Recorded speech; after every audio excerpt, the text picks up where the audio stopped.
Vamos abrir a Bíblia lá em Malaquias, né? Estamos estudando esse livro durante o mês de outubro e novembro agora. Quero ler com você a continuação do texto, Malaquias capítulo 2. Vamos ler hoje do versículo 10 ao 16. Malaquias, o último livro do Antigo Testamento. Encontraram? Sim. Podemos ler então a palavra de Deus. Diz assim, do versículo 10 em diante: Não temos todos o mesmo Pai? Não fomos todos criados pelo mesmo Deus? Por que será então que quebramos a aliança dos nossos antepassados, sendo infiéis uns com os outros? Judá tem sido infiel.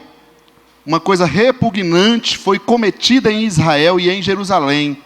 Judá desonrou o santuário que o Senhor ama.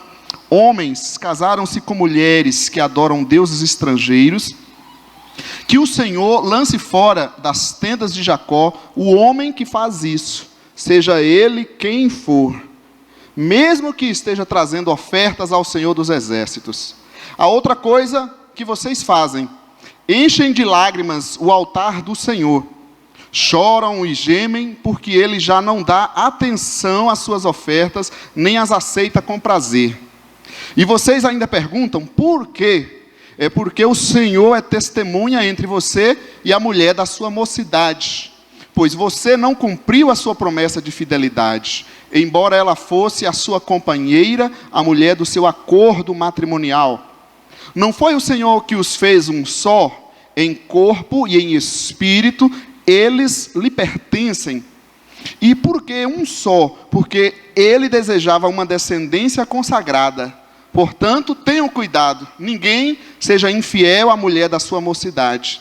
Eu odeio o divórcio, diz o Senhor, o Deus de Israel. E o homem que se cobre de violência, como se cobre de roupas, diz o Senhor dos Exércitos. Por isso, tenham bom senso, não sejam infiéis. Amém? Tem texto bíblico que a gente não gosta de ler, né? Que a gente não quer ler. Mas tem um desafio que eu faço, é buscar a gente caminhar por toda a Escritura. Não ficar apenas lendo aqueles textos bons e agradáveis, não é verdade? Mas, na verdade, o nosso tema aqui é de renovação espiritual, não é isso? É upgrade espiritual, porque é exatamente a mensagem que esse texto nos traz. Nós já demos uma pincelada na época dele, né, na situação que o povo vivia, na falta dos milagres, no templo construído, mas aquele culto sem entusiasmo, um povo que estava perdendo a fé.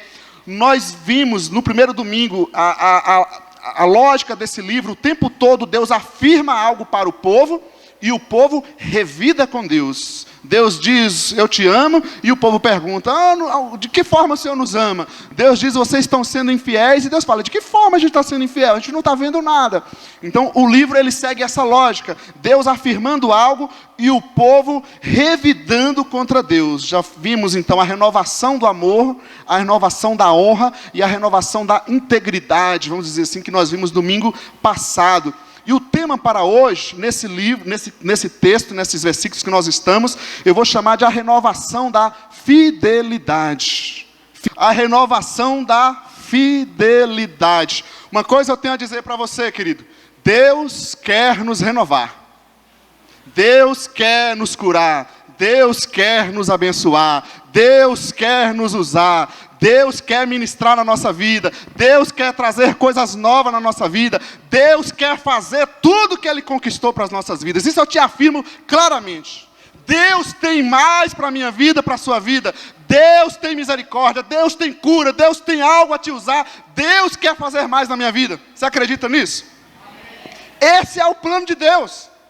Ele fez o que precisava, Ele pagou o preço, Ele morreu, Ele perdoou meu pecado, Ele assumiu meu pecado, Ele assumiu minha culpa. Ele fez o que precisava para que eu possa experimentar uma vida cheia de Deus, uma vida abundante, uma vida plena, uma vida na presença dEle. Ele fez tudo isso. Agora a pergunta continua. Eu e você estamos prontos para receber mais de Deus?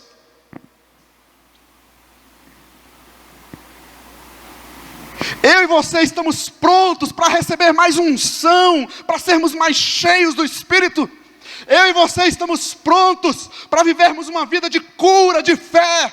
Eu e você estamos prontos para enfrentarmos a luta que for e dizer: Senhor, nós estamos firmes em Ti. Eu e você estamos prontos para sair pelas ruas e de pregar o Evangelho de Jesus através de nossas vidas, naturalmente, e Deus começar a operar poderosamente? Deus quer, mas eu estou pronto para o que Deus quer fazer na minha vida e através da minha vida? Quero deixar um pensamento com você, esse pensamento está aí. Nossa fidelidade a Deus é o fundamento da nossa renovação espiritual. Passa mais um que tem ele aí. Vamos falar juntos? 1, 2, 3. Nossa.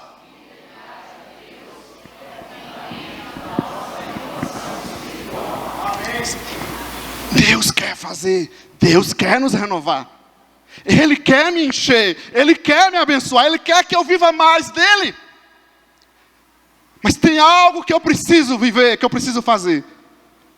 Minha fidelidade. Isso aqui sou eu, isso aqui é você.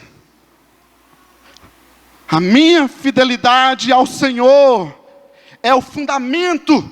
Eu preciso estar nele, firme nele, para que Ele possa agir mais, derramar mais, me usar mais, me levar a viver novos momentos, um novo tempo na minha vida. Isso é a minha fidelidade. Você quer ser fiel a Deus, amém?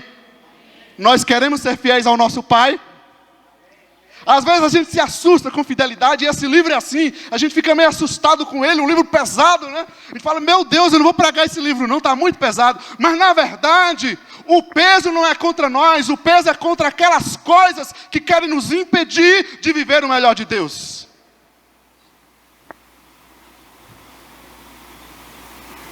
É uma sentença de Deus, mas contra aquelas coisas que querem te afastar do melhor de Deus.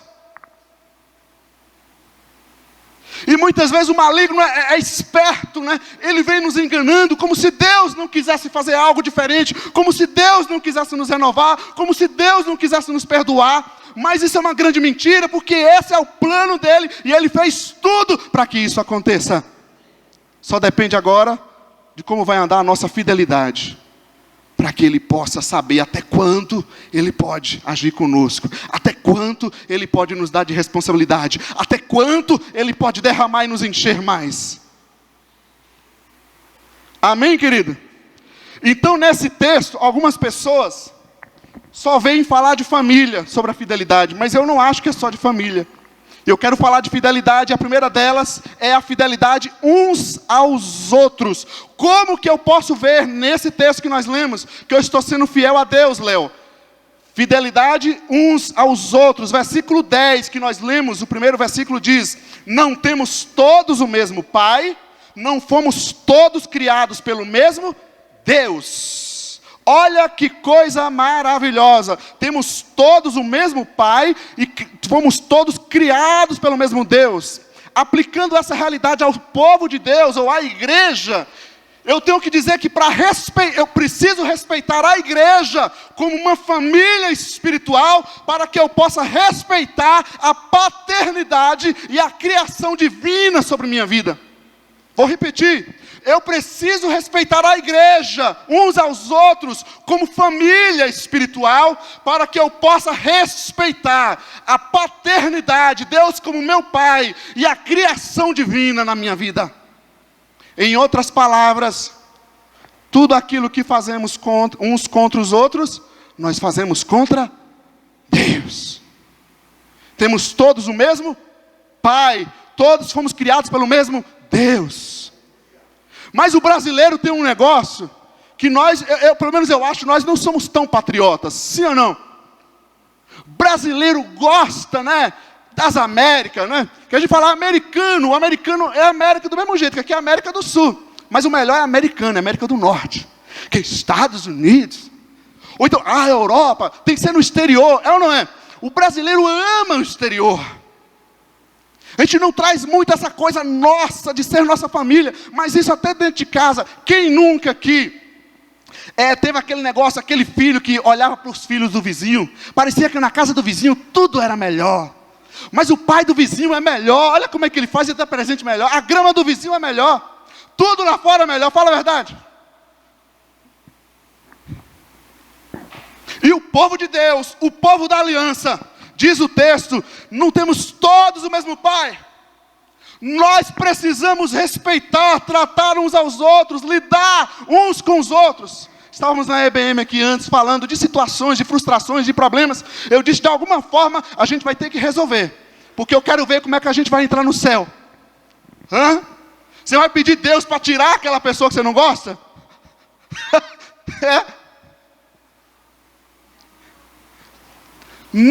Nossa relação uns com os outros. Se a gente aplica isso no nosso país, gente, quando eu estou andando na rua, você está andando na rua e eu não sou perfeito, e aí está o carro da frente, e a pessoa simplesmente coloca a mãozinha santa dela assim, e ali cai uma bituca de cigarro, cai, né? Cai uma bituca, ela tentou segurar, mas caiu, e ali cai uma latinha de coca, de alguma coisa, no meio da rua. Mas é o nosso país, e aí os bens públicos, como é que acontece? Vai lá, em vez de fazer uma manifestação, faz um vandalismo. Tudo que fazemos contra uns aos outros, estamos fazendo contra o nosso Deus, estamos sendo infiéis com o nosso Deus.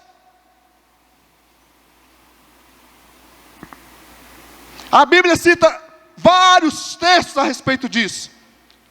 Se você diz que ama a Deus, quem não vê, como pode amar o irmão que você vê?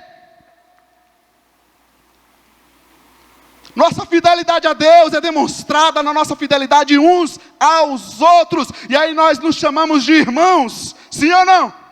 Pais, irmão. Mas a gente não consegue lidar com a fraqueza, com o problema, ou mesmo com o erro do outro. Como é que vai ser o céu? Um lugar de perdão. Deus tem mais para as nossas vidas, gente. Mas nós precisamos melhorar, aprender mais a lidar uns com os outros. Deus não é Deus de confusão.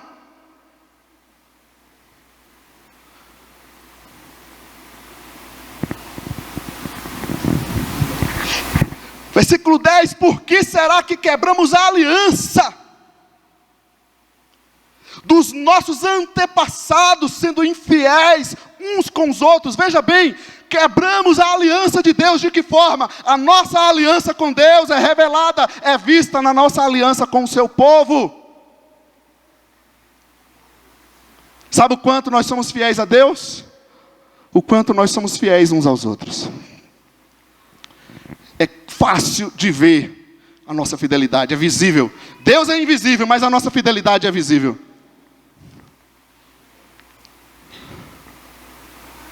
A nossa aliança com Deus é revelada na nossa aliança com o seu povo. A nossa fidelidade a Deus é revelada na nossa fidelidade ao seu povo.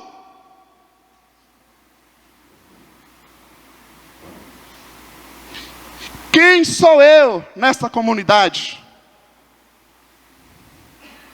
Como está a minha fidelidade uns aos outros? Pastor, isso só devia ter falado, para eu trazer o meu irmão lá para ele ouvir isso.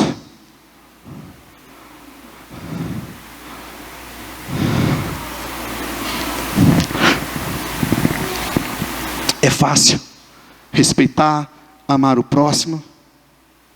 Muitas vezes não. Mas é fato, é um fundamento da nossa aliança com Deus, do nosso respeito a Deus. Será que tem alguém que você não consegue lidar? Será que tem alguém que você não consegue perdoar? Será que muitas vezes podemos estar dentro, inclusive, do culto ao Senhor, da comunidade, e termos a coragem de não cumprimentar, de não conversar, de não perdoar? Como pode, gente? Estamos entendendo? Nós estamos falando de fidelidade ao Senhor. E essa fidelidade ao Senhor é vista na fidelidade uns com os outros. Perdoa aqueles que te ofenderam, para que também sejam perdoados pelo nosso Deus. Não é porque é bom, é porque é fidelidade a Deus.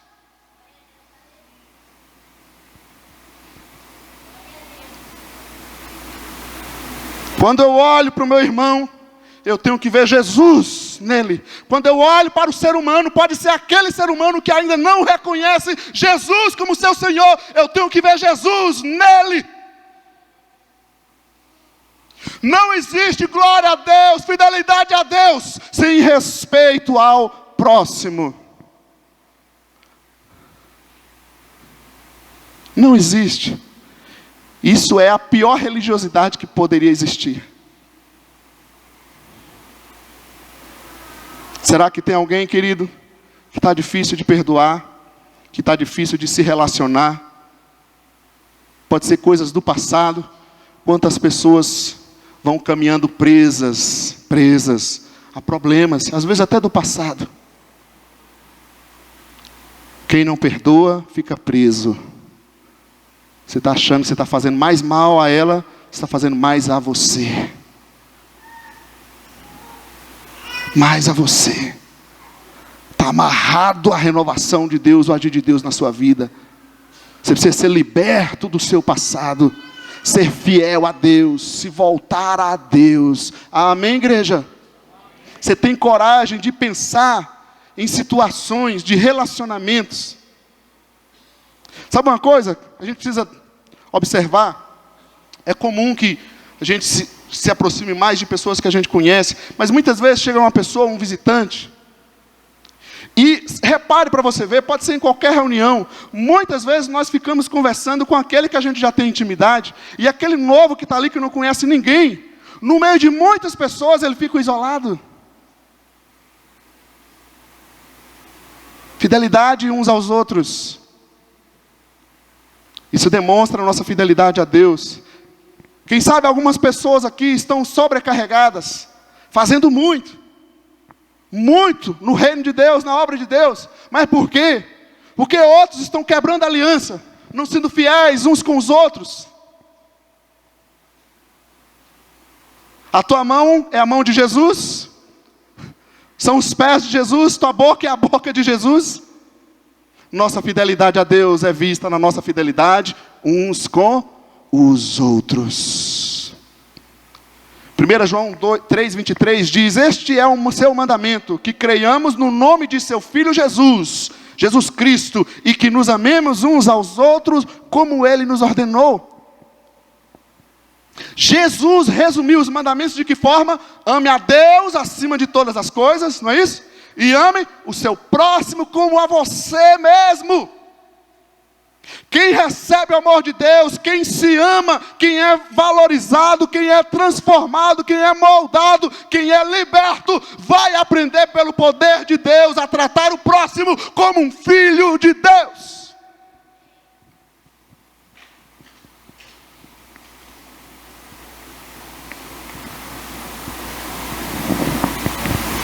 Queremos mais de Deus, amém? Amemos mais as pessoas, independente de qualquer situação. Não estou dizendo para você que é fácil. Estou dizendo para você que o Espírito Santo vai te fortalecer, vai te capacitar, vai agir na sua vida. Eu quero ser fiel a Deus.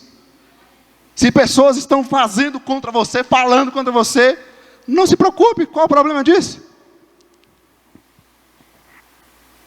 Por que te ofende tanto? É um próximo que está no momento errando. Poderia ser você. Amém ou não amém, gente?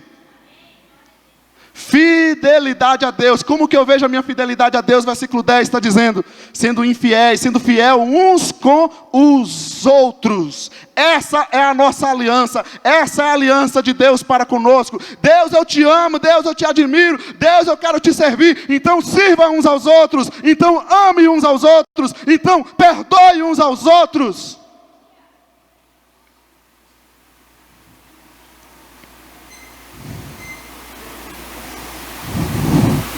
venha mais do amor de Deus na nossa vida. Mais de Ti, Senhor, sobre nós. Para que consigamos tratar o próximo como o Senhor nos trata.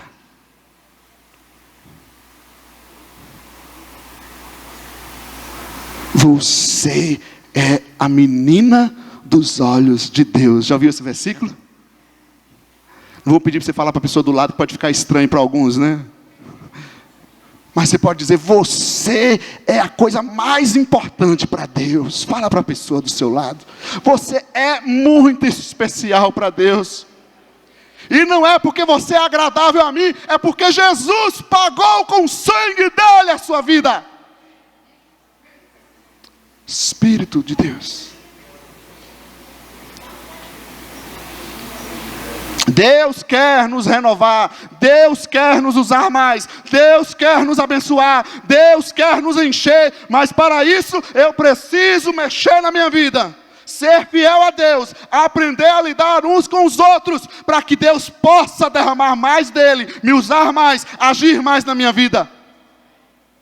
Porque aqui é o povo de Deus, que erra, que tem defeitos, mas é o povo de Deus, que erra, que tem defeitos, mas é o sangue de Jesus que está sobre essa vida, que erra, que tem defeitos, mas é um povo selado com o Espírito Santo, que erra, que tem defeitos, mas é um povo onde habita o poder de Deus.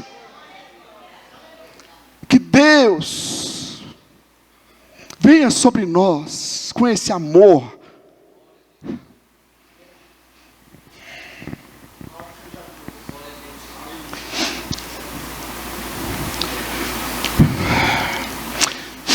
É interessante quando está falando dos dons lá em Coríntios, 1 Coríntios 12 e 14, no meio dos dons, capítulo 13, ele vem e fala do amor. Porque quer dizer, a gente pode ter todos os dons, e Deus quer dar, Deus dá livremente, Deus quer Deus quer nos usar ainda mais, Deus quer fazer muito mais. Mas a questão é que eu preciso aprender o caminho do amor de Deus, para que esse dom seja verdadeiramente usado para a glória de Deus. Você é a causa da morte de Cristo. Você é o filho, a filha amada por quem Deus deu o seu filho na morte contra todo o pecado. Você é a causa. Deus te amou tanto. Quem sou eu, quem somos nós para não amarmos, para não respeitarmos?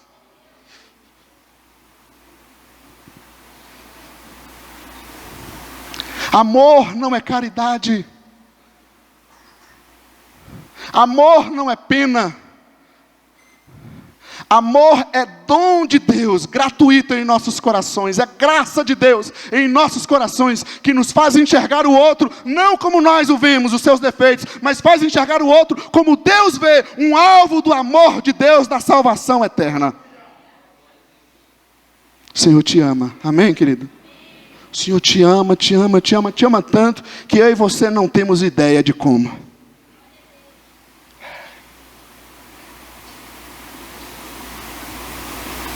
Mesmo com os erros que você tem cometido, o Senhor te ama e tem sido paciente com você. Mas Ele quer também que você ame teu próximo. Senão a gente quebra a aliança com Ele. A gente quebra a aliança com Ele. Amém, queridos?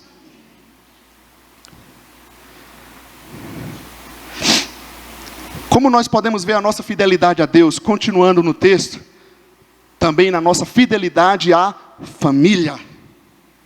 A nossa família, agora a biológica, não a espiritual, uns aos outros.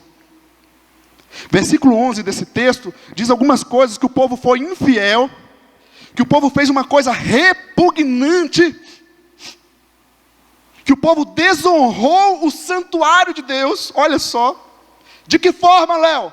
Casando-se com mulheres que adoram deuses estrangeiros. Você já ouviu aquela conversa? Olha, quando você vai casar, quem está quase para casar aí, quando você vai casar, toma cuidado, porque a gente não casa só com a pessoa, a gente casa com a família. Vem a sogra junto, viu? O sogro também vem. Mas eu vou te falar uma coisa, vem o Deus dela também. Deus também vem. Quando você casa com o Deus do outro. Casamento, namoro é coisa séria. Se unir numa relação, se unir num relacionamento, sem alinhar a fé, sem alinhar a nossa fé, é se separar de Deus. Ter um namoro sem aliança da fé, é se separar de Deus. Se casar, se unir num relacionamento que não está alinhado na fé espiritual, é se separar de Deus. É infidelidade a Deus. E como há casamentos desalinhados? Sim ou não? O povo foi infiel, fez uma coisa repugnante, diz o versículo 11, e desonrou o santuário de Deus. De que forma toda essa desonra? Pelo que fizeram na família. Jovem, como é que você está namorando? Está aí a nossa fidelidade a Deus. Homem e mulher, como é que você está casando? Está aí a nossa fidelidade a Deus. Como é que está a tua família? Está aí a nossa fidelidade a Deus. Não é fácil de ver? Sabe o quanto eu estou sendo fiel? Como eu estou vivendo com a minha família. Há muitos casamentos desalinhados. E casamento desalinhado é infidelidade ao matrimônio. E infidelidade ao matrimônio e à família é infidelidade a Deus. Muitas vezes o cônjuge, um quer envolver na igreja, o outro não se envolve. Estão desalinhados. Que a gente pensa que alinhar na fé é só ser crente, ser da igreja, vamos dizer assim. Aí um quer se envolver, mas o outro não quer. São desalinhados também na vida sexual. Tem uns casais que eu não sei para que casa, porque a gente namora cristão, né? Um namoro cristão, a gente não pratica o sexo fora do casamento. E aí você fica doido para poder casar. Quando casar, agora vai. E aí casa e só trabalha, nunca pode fazer nada. Para quê, meu Deus do céu? Há casamentos desalinhados na vida sexual. O cônjuge está subindo pelas paredes. E o outro não está nem aí. Amém?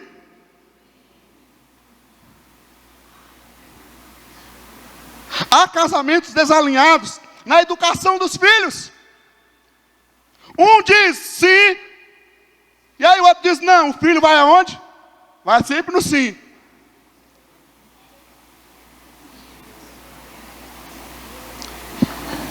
Quem são os líderes nessa casa? Cadê o pai e a mãe?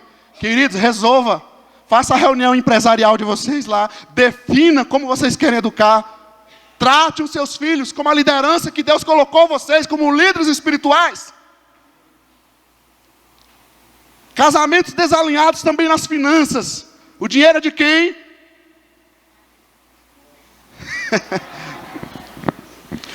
Como diz a minha esposa brincando, o meu dinheiro é meu e o dinheiro dele também é meu.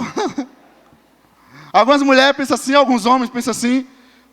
Mas aquele que é fiel a Deus, o nosso dinheiro é bênção de Deus para as nossas vidas, é da família. É renda de Deus sobre a nossa família.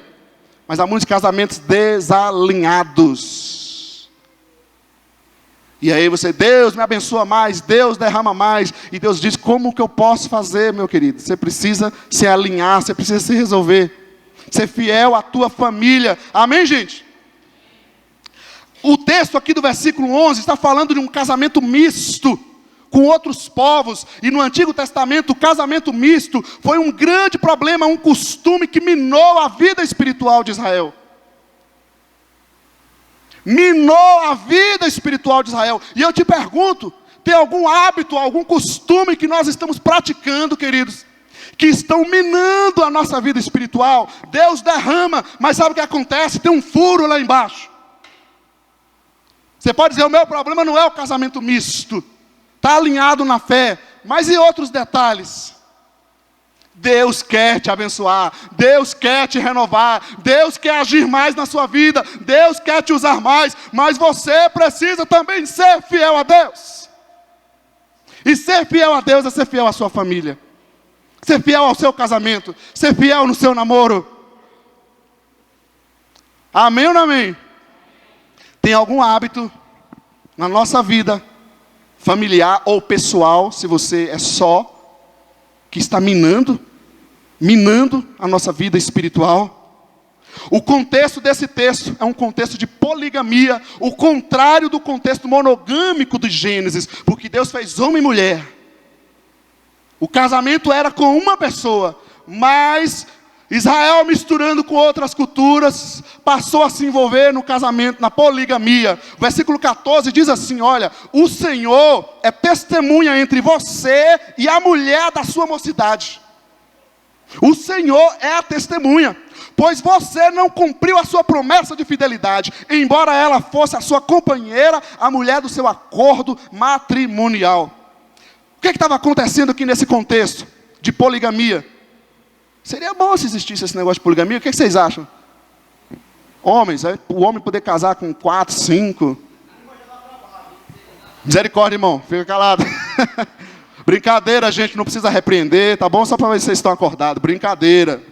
O bíblico, Deus fez homem e mulher, amém? E eu estou super satisfeito com isso. Questão seguinte, o contexto aqui de poligamia, sabe o que estava acontecendo? Eles tinham 2, 3, 4 mulheres. E aí elas envelheciam, sabe o que eles faziam? Aí, colocava mais uma no pacote, mais uma mais novinha.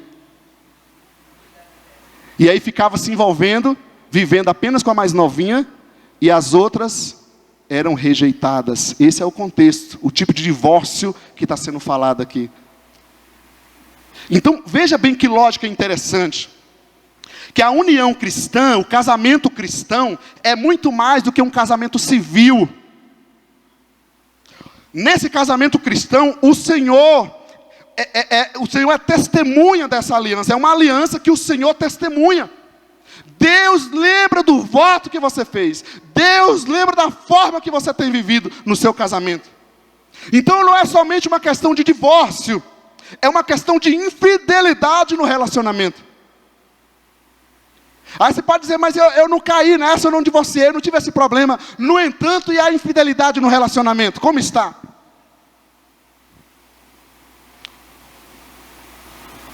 Há muitos casamentos, Léo, que infelizmente estão sendo um casamento de fachada.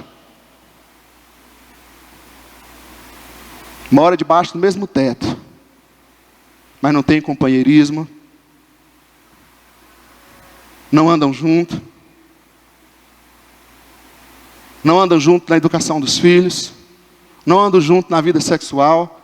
E a Bíblia diz, vocês estão sendo infiéis a mim. O Senhor é testemunha contra isso. Muitos casamentos que estão ali, por causa dos filhos, não podem se separar. Há muitos casamentos, muitas uniões sem respeito. A violência doméstica tem crescido, inclusive no meio cristão. Sua esposa está aí, seu cônjuge está aí, mas está tendo violência. Você está agredindo a aliança com o seu Deus. Ninguém está vendo, ninguém sabe ainda, mas o céu sabe, é testemunha disso, de cada palavra.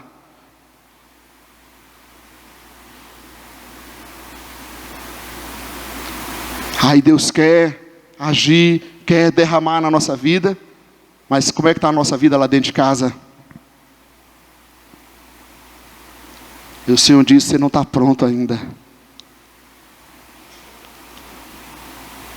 Para piorar, muitas vezes, você não está na prostituição, mas dentro de casa está virando um prostíbulo.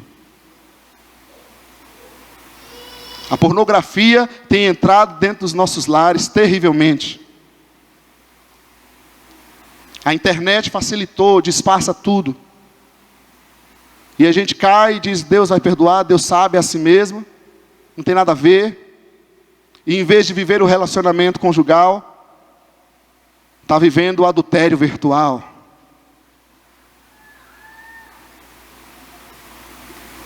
Os filhos, porque os pais estão muito corridos, a vida não é fácil mesmo, então transfere a educação dos filhos ao Netflix, à televisão, às internets, e não importa o que eles estão vendo. Não há diálogo, Isso é infidelidade à família, querido. E isso machuca o coração do Deus da família. Sabe como é que a gente vê nossa fidelidade a Deus? Não apenas olhando a nossa fidelidade uns aos outros, mas a nossa fidelidade com a família. Quem aqui é pai? Como você está vivendo com teu filho? Mãe? Cônjuges? Se você é solteiro, como você está vivendo a tua vida como solteiro na presença de Deus? Muitas vezes julgamos, condenamos alguém que caiu, que entrou no impasse de um divórcio, mas não olhamos para essas ciladas que estão sendo armadas, que estão vivendo de fachada, vivendo de violência. A fidelidade ao matrimônio também afeta a consagração da nossa descendência. O versículo 15 diz: não foi o Senhor que os fez um só, em corpo e em espírito. Olha só, eles lhe pertencem, o casal pertence ao Senhor em corpo e espírito. E por que um só? Sabe por quê? O texto diz: porque Deus desejava uma descendência consagrada. A fidelidade ao matrimônio afeta a consagração da descendência. Você quer o bem dos seus filhos? Você ama seus filhos? Cuida do seu cônjuge. Respeite seu cônjuge. Trate com fidelidade seu cônjuge.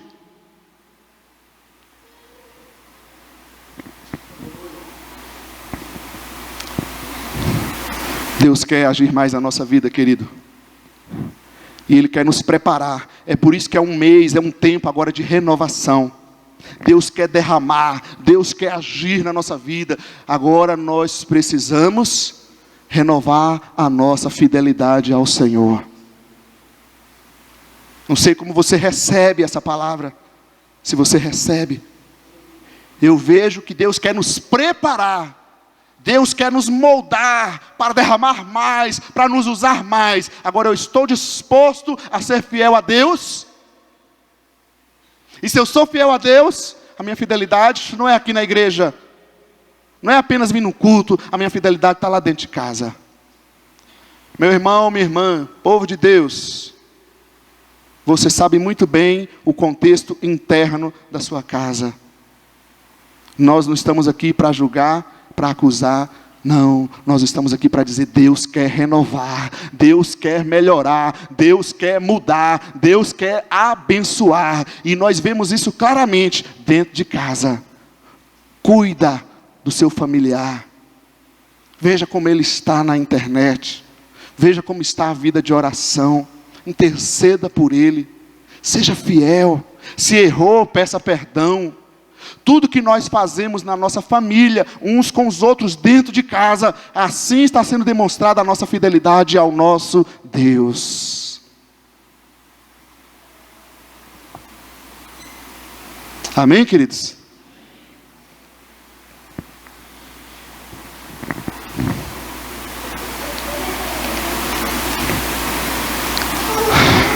A minha fidelidade é o fundamento da minha renovação espiritual. Fidelidade uns aos outros, à igreja, ao próximo. Fidelidade à família. Família. Mas por último, no versículo 13, fidelidade à adoração. O versículo 13 diz assim: a outra coisa que vocês fazem, olha que interessante, enchem de lágrimas o altar do Senhor, choram e gemem, porque Ele já não dá atenção às suas ofertas, nem as aceita com prazer. Agora, veja comigo, querido, olha o versículo. O que você diria desse culto? Você chegasse aqui na igreja, certo? Chegou na igreja, e aí está assim, olha, o povo, não precisava nem chamar, o povo enchendo o altar de lágrimas, chorando e gemendo na presença de Deus. O que você diria desse culto? Oh, glória a Deus, que culto abençoado! Sim ou não? Porque o choro é um sinal de quebrantamento, de busca de Deus. E como que a gente quer ver o povo se derramar na presença de Deus? Mais alto lá. Quando você olha aqui para esse texto, o povo chorando, e Deus está dizendo que o culto não está sendo verdadeiro. Por quê? Porque não há disposição a obedecer. Só é culto verdadeiro quando nos dispomos a obedecer.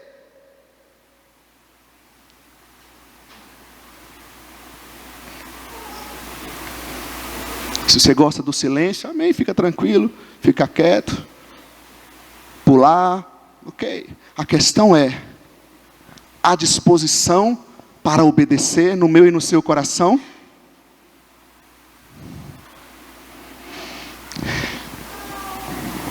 Essa é a análise que nós temos que fazer. Não é ouvir a palavra, é receber a palavra.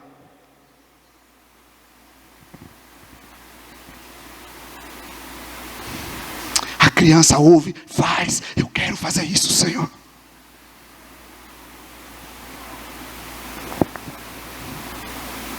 Só é culto verdadeiro quando nos dispomos a obedecer.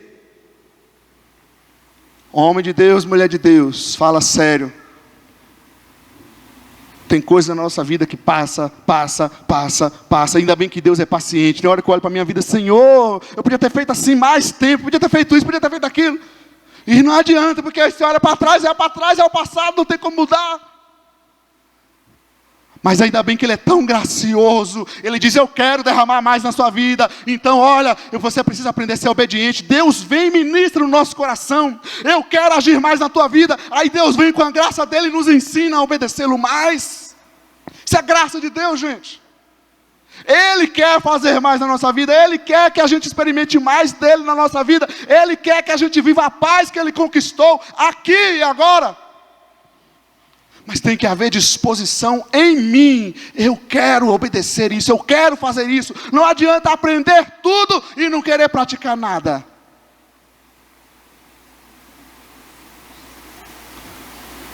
Só é culto verdadeiro quando nos dispomos a obedecer. Culto sem obediência se torna em dramatização, para não dizer hipocrisia. Culto, buscar a Deus, reunião ao Senhor sem obediência é apenas dramatização. É uma bela novela que se chora ou que se ri, mas não há vida de Deus. A questão aqui, Deus não está condenando o choro deles.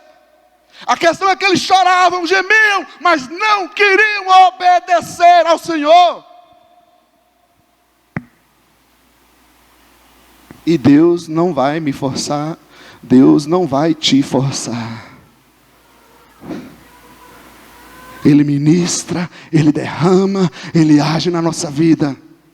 Ele nos atrai, Ele faz de tudo. Tem gente que serve parecendo que está fazendo um tronco, né? Não faça, querido. Vim para o culto, parece que é um peso. Eu ouvi uma mensagem, achei uma palavra, não sei se eu estava assistindo um vídeo, o que foi. E uma pessoa falando de oração, e mexeu muito comigo aquilo. Precisava aprender mais aquilo. Porque muitas vezes eu tinha disciplina, não, preciso orar. É minha responsabilidade. E de fato eu preciso. Eu marco o horário, vou orar tanto tempo e pronto. Mas, aí eu ouvi a palavra, muitas vezes a gente vê a oração como se fosse um peso. É ou não é? Nossa, mas eu tenho que ficar de joelho. Ai meu Deus, 15 minutos. Pode ficar deitado, não ficar deitado. Oh, Senhor, abençoa, meu Pai. E já dorme. A gente vê a oração como um problema, como um peso. Aquilo mexeu comigo, falei, verdade, eu sou essa pessoa. Eu tenho visto a oração como um sacrifício, e não é, é um prazer, é a coisa mais gloriosa, é estar na presença do Deus Todo-Poderoso. Ele me dá liberdade, autonomia de chegar na presença dEle. Eu tenho liberdade de conversar com o Todo-Poderoso a hora que eu quiser. E você também tem. Eu tenho a possibilidade de falar com o Todo-Poderoso, com o Senhor dos Senhores, com o Rei do Universo.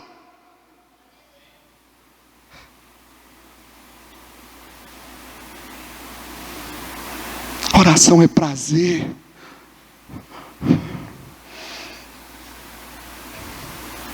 Cultuar a Deus é prazer. Você sente esse prazer, querido?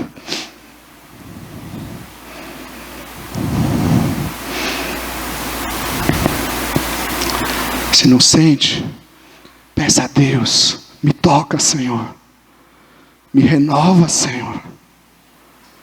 Você não precisa forçar nada, fazer nada diferente do que você é. Quer chorar? Chore.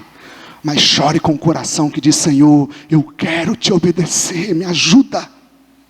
Quer gritar? Grite. Mas grite dizendo: Senhor, eu quero te obedecer, Pai, eu quero te amar. Quer ficar em silêncio? Fica. Mas diga no teu coração: Senhor, eu quero te amar, Senhor.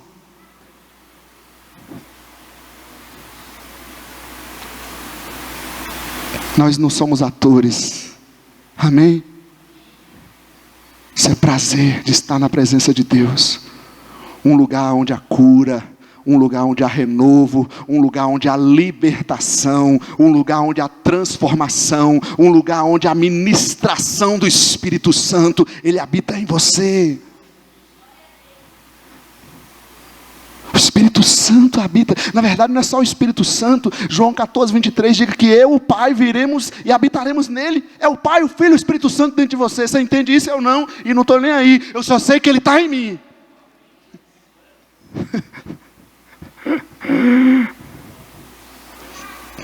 Deus quer nos renovar. É isso que esse texto, pesado, mas pesado contra aquilo que tenta nos tirar da bela mão, da bela presença do nosso Deus.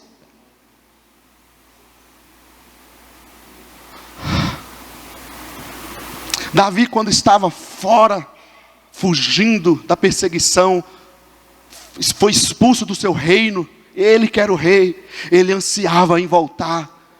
Não era nem ao reino, ele estava falando: eu ansiava em voltar à procissão, ao momento de estar cultuando a Deus, adorando a Deus.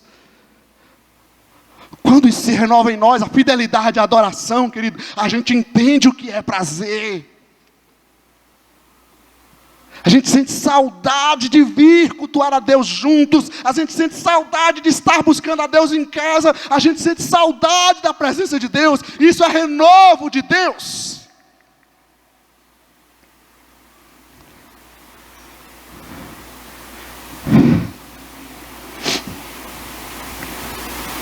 Culto sem obediência é dramatização.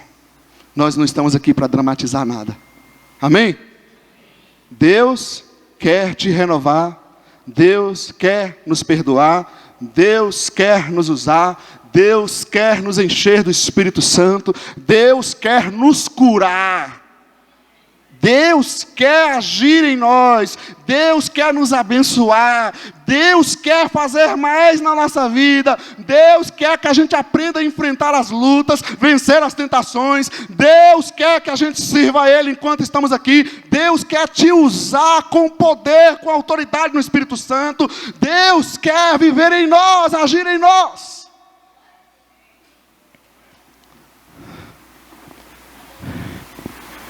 Mas o nosso Deus é fiel. E nós precisamos aprender a ser fiéis a Ele. E a nossa fidelidade a Ele é vista na nossa fidelidade uns aos outros. Querido, de todo o coração e pelo nome de Jesus, se há algum tipo de relacionamento, não dificuldade, porque dificuldade você tem, mas se há pessoas aqui neste lugar que tem alguém que você não perdoa, você não perdoou, pode ter o tempo que for, em nome de Jesus, faça isso hoje. Hoje. Peça a Deus amor. Deus me ajude a lidar uns com os outros. Até mesmo com aqueles que a gente não gosta tanto, ou que a gente não se familiariza. Deus me ajude a amar, Pai, uns aos outros, o ser humano do Senhor. Amém? Mas precisamos também renovar a nossa fidelidade à família. Família. Você como filho, você como pai, como mãe, como esposa, como esposo, como avô. fidelidade dentro de casa. A casa é um lugar de adoração.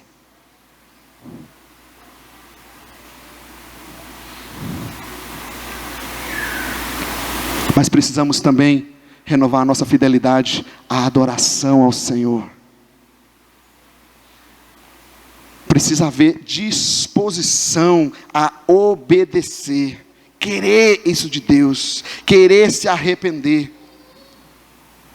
Um culto sem arrependimento é um grande evento de entretenimento. Se nós não quisermos sair daqui nessa noite dizendo: Senhor, eu quero mudar, me perdoa, trabalha em mim, eu vou te falar que foi um bom evento, um bom entretenimento. Mas nós estamos aqui para cultuar ao Senhor. Amém? Vamos colocar em pé?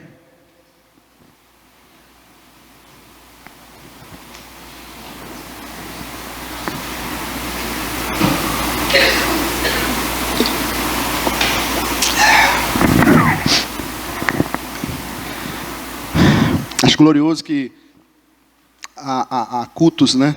E domingo passado foi assim, e outros também. Às vezes, mesmo a gente sem fazer apelo, tem pessoas que vêm dizendo: eu quero renovar minha vida com Deus. Eu falo: glória a Deus. Ela mesma tomou a iniciativa. Mesmo fora do culto, não acabou, não fizeram apelo, veio reclamar: eu preciso, eu quero. Eu falei: amém. E como é que está teu coração hoje? Como é que está o meu coração? Porque a mão de Deus está estendida para derramar. A mão de Deus está estendida para nos abençoar. A mão de Deus está estendida para nos abraçar, para nos levantar. E como está o nosso coração?